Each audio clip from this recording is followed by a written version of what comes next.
डर गए हैं पाकिस्तान में आतंकी। डरे क्यों? इन तस्वीरों को देखकर, हमारी तैयारी को देखकर। ये तस्वीर देखिए कि कैसे मिशन रेडी है भारत का, भारत किस तरह से तैयार है। नौसेना ने एक फोटो जारी करके ये बताया है कि भारत की ताकत क्या है, भारत ने कैसे तैयारी कर ली है, जहाजों का बेड़ा कैसे भारत का तैयार है। वहीं दूसरी ओर ये दूसरी तस्वीर की कैसे लगातार एक तरफ रिहर्सल्स की जा रही है, वहीं दूसरी ओर आसमान से भी पाकिस्तान पर आर्मी ने पाकिस्तान पर भी कैसे हवा से भी हमला करने की तैयारी कर ली है, आसमान से भी, ये आपको बता रहे हैं। और अब एक और बड़ी जानकारी आपको दे दें, घाटी में एक्टिव लोकल आतंकियों की लिस्ट तैयार कर ली गई है। कश्मीर में कुल 14 लोकल आतंकी एक्टिव है। सोपोर, पुलवामा, शोपिया में आतंकी एक्टिव है, जिनकी पहचान भी की जा रही है, तस्वीरें जारी की जा रही हैं।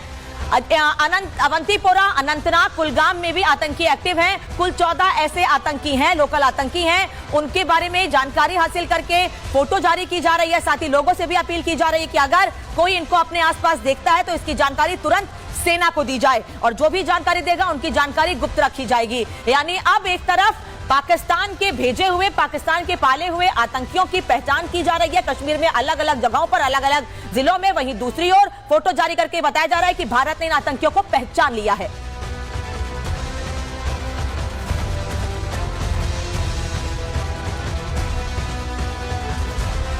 तो सोपोर, पुलवामा, शोपिया में आतंकी एक्टिव हैं और इन आतंकियों की फोटो भी जारी कर दी गई है। और फोटो जारी करने के बाद कैसे तैयारियों की तस्वीर सामने आ रही है, थोड़ी देर पहले की यह तस्वीर है। घने जंगलों में कैसे सर्च ऑपरेशन जारी है, सर्च ऑपरेशन उन आतंकियों को ढूंढने के लिए जिन्होंने पहलगाम में हमला किया है। बारिश हो, धूप हो, घने जंगल हो, हर जगह पर लगातार सर्च ऑपरेशन जारी है। सीमा से सटे हुए गांवों में, घरों में लगातार सर्च अभियान जारी है। और ये कुलगाम की तस्वीर आपको दिखा रही हूं, जम्मू कश्मीर के कुलगाम की, जहां आतंकियों के खिलाफ एक्शन और तेज हो गया है। भारी बारिश के बीच भी लगातार एक्शन जारी है। सेना की तमाम गाड़ियां तैयार हैं, तैनात हैं, तमाम अधिकारी मौजूद हैं, सेना के जवान मौजूद हैं, सर्च ऑपरेशन लगातार जारी है।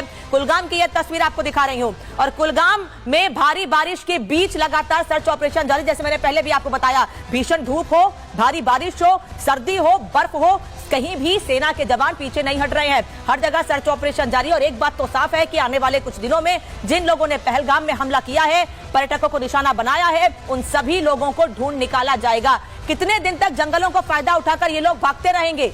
हमारी सेना हर जगह बिछ चुकी है कि जिन लोगों ने हमला किया था, जिन 6 आतंकियों ने, उनमें से कईयों ने सेना की वर्दी भी पहनी हुई थी, और इसीलिए इस पर रोक लगा दी गई है। वापस लौटेंगे आप लोगों के पास, बने रहिए हमारे साथ। लेकिन इस बीच तस्वीर आपको दिखा देती हूं कि कैसे भारत एक तरफ युद्धाभ्यास कर रहा है, भारत एक तरफ कैसे लगातार बड़े कदम उठा रहा है, तो वहीं दूसरी ओर पाकिस्तान के पाले आतंकियों में डर बना हुआ है। टीआरएफ में खौफ इतना ज्यादा है, वो टीआरएफ जिसने हमले के तुरंत बाद ये जिम्मेदारी ली थी कि टीआरएफ ने ही हमला किया है पहलगाम में, लोगों की जान, पर्यटकों की जान टीआरएफ ने ही ली है। उसने एक लेटर जारी करके यह बताया है कि पहलगाम हमले में उसका कोई हाथ ही नहीं था। समझिए, हमले के 3 दिन के भीतर ही टीआरएफ को यह याद आ गया कि उसका इस हमले में कोई हाथ नहीं था, बल्कि ये कह रहे हैं कि हमारी वेबसाइट हैक हो गई थी, और उस हैकिंग की वजह से ही इस हमले की जिम्मेदारी किसी और ने ली थी, हैकर्स ने ली थी। हमारी वेबसाइट हैक हो गई थी। वहीं सैफुद्दीन ने क्या कहा था पिछले दिनों, हिंदुओं को लेकर के बयान दिया था, और अब कैसे समझिए थी, ये भी हमने आपको बताया है। लेकिन सेना के एक्शन के बीच आतंकियों में टेंशन कैसे बनी हुई है, कैसे अब इन लोगों को छठी का दूध याद आ रहा है, वो इन बयानों से दिखाया हमने आपको। एक तरफ लेटर जारी किया जा रहा है, एक तरफ बयान दिए जा रहे हैं, वहीं दूसरी ओर भारतीय सेना का आतंक पर प्रहार लगातार सामने आ रहा है। आतंकियों के घर को राख बना दिया गया है। पाकिस्तान में छिपे आतंकियों में डर है, खौफ है। टीआरएफ ने 4 दिन के बाद ही पलटी मार ली है। पहले हमले की जिम्मेदारी ली थी और अब पलट गया है टीआरएफ। पहलगाम अटैक में हमारा कोई हाथ नहीं है, यह कहना है टीआरएफ का। उसको लेकर लेटर जारी किया गया है। उनका यह कहना, जैसे मैंने पहले भी आपको बताया, कि हमारा डिजिटल प्लेटफॉर्म हैक हो गया था। 4 दिन के बाद याद आ रहा है टीआरएफ को कि उनका डिजिटल प्लेटफॉर्म हैक हो गया था। आतंक के ठेकेदार अब एक एक करके सफाई दे रहे हैं, और इस सफाई के पीछे पाकिस्तान के सेना प्रमुख और पाकिस्तान की हुक्मरान है, जो कि जानते हैं कि भारत कड़ा जवाब देगा। तो अब अपने उन हिमायतों को आगे कर दीजिए जिनको हमेशा से मैदान में उतारकर आतंक फैलाते हैं। क्या टीआरएफ और मुनीर और आईएसआई का यह दबाव है, इसीलिए ये लोग अब वीडियो जारी करके, फोटो जारी करके, लेटर जारी करके ये बता रहे हैं कि हमारा हमले में कोई हाथ नहीं था? हमले के कुछ घंटों के बाद ही एक तरफ जिम्मेदारी ली जाती है, वहीं दूसरी ओर बयान जारी कर दिया जाता है।